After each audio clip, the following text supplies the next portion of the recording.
Hello friends, this video on solutions part 17 is brought to you by examfear.com. No more fear from exam. Let's see this thing. Some people say, in fact, we see that Raoults law is a special case of Henry law. What I meant to say is Raoult law is a bigger law. Raoult law has a broad range. It covers a lot of aspects. Henry law is just a small aspect of Raoult's law. That's what we are trying to prove here. So let's start with what Raoult's law says. Raoult law says that, let me write here.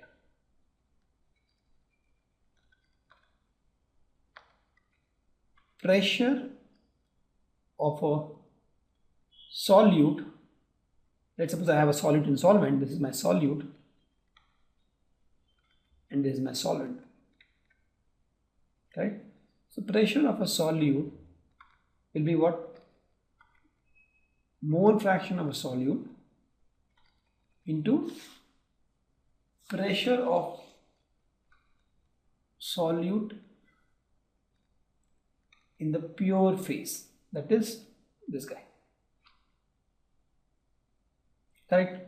Similarly, pressure due to this solvent, the blue one, that is P2, nothing but the mole fraction of solvent in the solution phase into pressure due to solvent in the pure phase.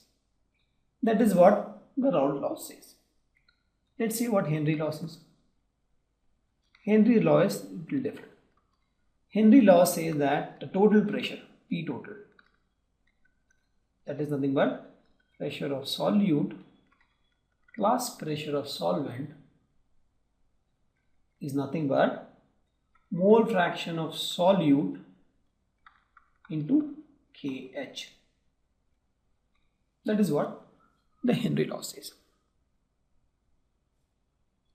Correct? And Henry law is only for gas in liquid. Raoult law is for liquid in liquid, gas in liquid, for many scenarios. So it's a more general form, general law, right? But notice one thing, in case of Henry law, this is always X solute. This is always X solute here. But in case of Raoult's law, if you want to find the partial pressure for solvent, it is X solvent. If you want to find the partial pressure for solute, it is X solute. Why? Have you ever wondered? The reason is the Henry law is only for gas liquid solution. It's only for gas liquid solution. It's also for gas liquid liquid. So what I'm saying is, if the volatile component is so volatile that it exists as gas, then we can apply Henry law. And please note, this is not true for all. One good example where I say that Raoult's law is a special case of Henry law is when it dissolve carbon dioxide in water. So in this case, let's suppose I am dissolving carbon dioxide in water. So my solute is what? Carbon dioxide.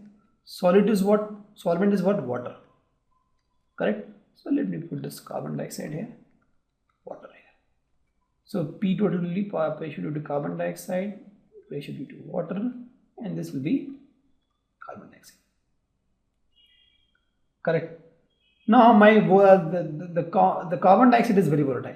My carbon dioxide is very volatile as compared to water. Water is not that volatile. So in this scenario, what will happen? I'll just show you. So in this scenario, only in this scenario where my solute is very volatile, or one of the components is very volatile, or solute is very volatile. This happens only when my solute is very volatile. So my example, in this case, what will happen is solid is very volatile and the solvent is not very volatile. So pressure due to solvent will almost become zero. Correct? This will almost become zero. Why? Because water will not exert much pressure.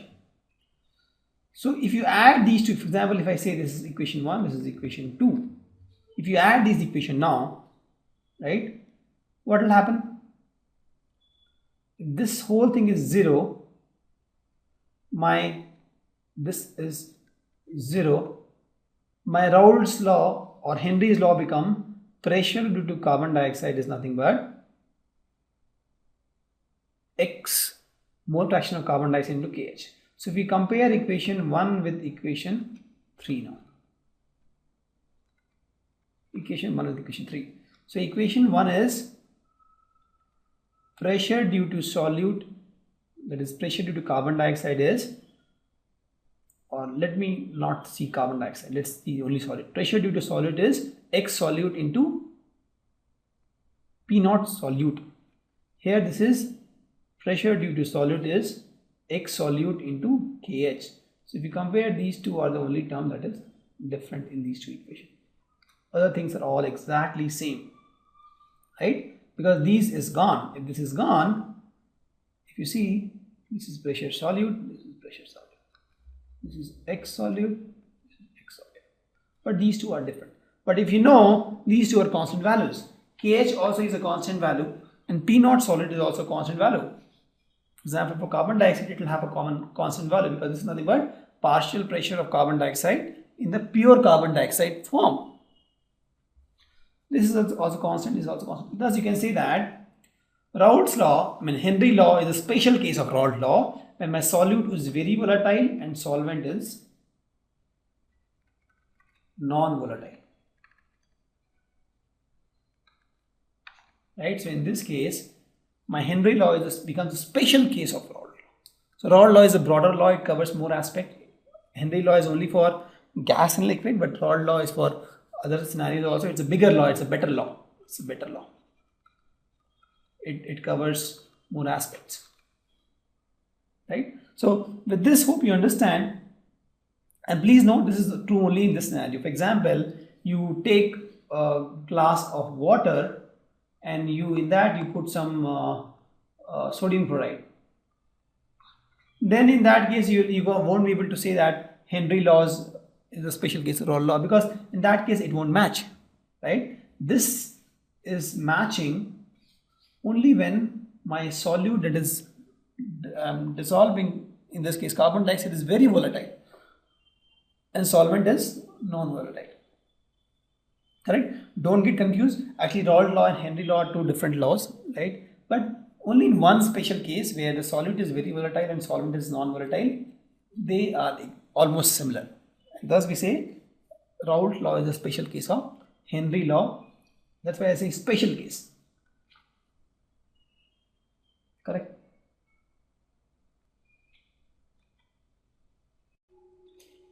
Thank you. Visit examfear.com to watch more videos, attempt free online tests, get free study materials, find tutors and mentors, and much more. Thanks once again.